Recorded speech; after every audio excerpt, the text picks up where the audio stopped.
అందరికీ నా నమస్కారాలండి. 7th క్లాస్ సంబంధించి న్యూ టెక్స్ట్ బుక్ ఏదైతే ఉందో ఏపీ బ్లోజమ్స్ టోటల్ వీడియోస్ గ్రామర్కి సంబంధించిన ప్రతి వీడియో కూడా ప్లేలిస్ట్లో ఉంది. ఆ ప్లేలిస్ట్ని నేను మీకు డిస్క్రిప్షన్లో ఇవ్వడం జరిగింది. ఒకవేళ మీకు గనక ప్లేలిస్ట్ని యాక్సెస్ చేయడం కుదరకపోతే దయచేసి కామెంట్ సెక్షన్లో లింక్ పంపగలరు అంటే నేను ఖచ్చితంగా లింక్ అనేది మీకు రిప్లైగా పంపిస్తాను. 7th క్లాస్ పేజ్ నెంబర్ 106 మీ దగ్గర ఫిజికల్ బుక్ ఉన్నట్లయితే 106వ పేజీలో ఇప్పుడు చెప్పుకునే అంశాలు అనేవి ఉండడం జరుగుతాయి. ఒకవేళ మీ దగ్గర ఫోన్లో పీడిఎఫ్ కనుక ఉన్నట్లయితే సెమ్ 2లో 34 పేజ్ రైమింగ్ వర్డ్స్ అని ఉంటాయి. రైమింగ్ వర్డ్స్ అనేది యాక్చువల్గా మీకు అందరికి కూడా తెలుసు. హిల్, రిల్ ఈ విధంగా చివర్లో ఉండే ఏదైతే పదాలు ఒకేలాగా పలుకుతూ ఉంటాయి. Hill, rill, bee, tree, grass, boss, make, lake, crew, do, here, near, trail, fail, star, are అట్లా ప్రతిదీ చివర ఏదైతే ఉంటుందో అది ఒకేలాగా పలకడం అనేది మనం గమనిస్తాం. హిల్, రిల్, బీ, ట్రీ ఇలాంటి వాటిని రైమింగ్ వర్డ్స్ అంటారు. జస్ట్ ఒక అవగాహన కోసం ఇవ్వడం జరిగింది. ఇక పేజ్ నెంబర్ 113 ఇంకా సెమ్ 2 పీడిఎఫ్లో అయితే 41వ పేజీ. ఇందులో డిక్షనరీ యాక్టివిటీస్ అనేది ఇవ్వడం జరిగింది. మిస్సింగ్ లెటర్స్ EIRIE ఈ యాక్చువల్గా ఇంతకుముందు 10th క్లాస్ లెవెల్లో ఉండేవండి. మోస్ట్ 1 మార్క్కి ఉండేవి, 2 మార్క్స్ 1 మార్క్ ఒక రోమన్ నెంబర్తో, ఇంకోటి మొత్తానికి ఒక 2 మార్కులు ఉండేవి 10th క్లాస్లో.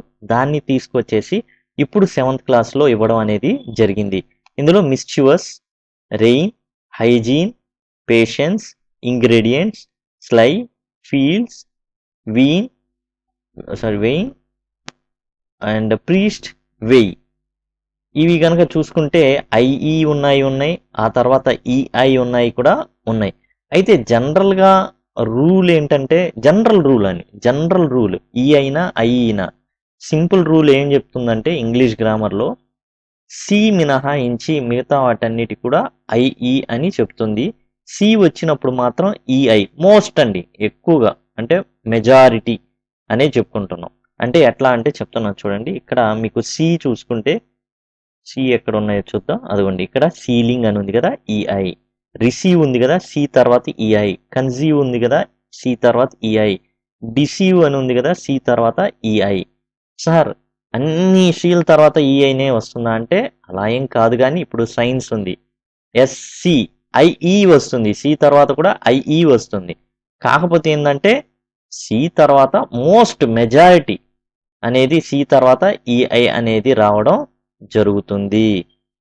ఇక మామూలుగా achieve, believe, thief, pierce general సెన్స్లో ఐ తర్వాత ఈ వస్తుంది. ఒక సికి మాత్రం ఈ తర్వాత ఐ వస్తుంది. అయితే అదేదో హార్డ్ అండ్ ఫాస్ట్ రూల్ కాదు.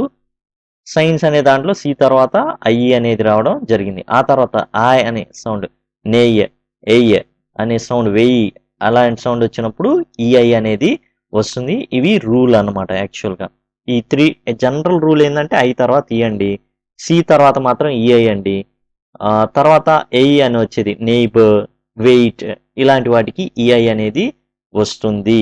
ఇక వీటిలో చూసుకుంటే mischievous, hygiene, ingredients, fields, priest ఐనే వీటికి రావడం జరిగింది. రెయిన్ ఈఐ వచ్చింది.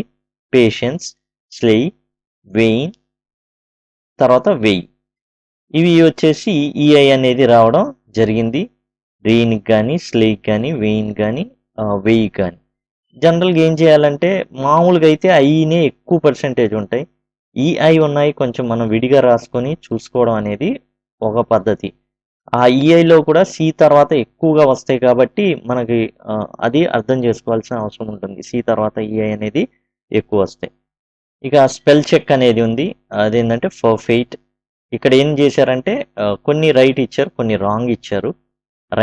రైట్ చేసి రాయడం జరిగింది. ఇక్కడ ingredients IE, perfect EI, deceive C తర్వాత ఈఐ, తర్వాత కెఫిన్ డబుల్ ఎఫ్ ఈఐ, ఇది గ్రీఫ్ ఐఈ.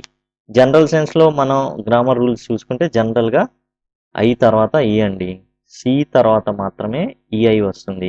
అయితే ఇది జస్ట్ ఏంటంటే కొన్నిట్లో రాదు. సైన్స్ ఉంది, సి తర్వాత ఐఈ అనేది వచ్చింది. కాబట్టి అలా కొన్ని ఎక్సెప్షన్స్ అనేవి ఉంటాయి.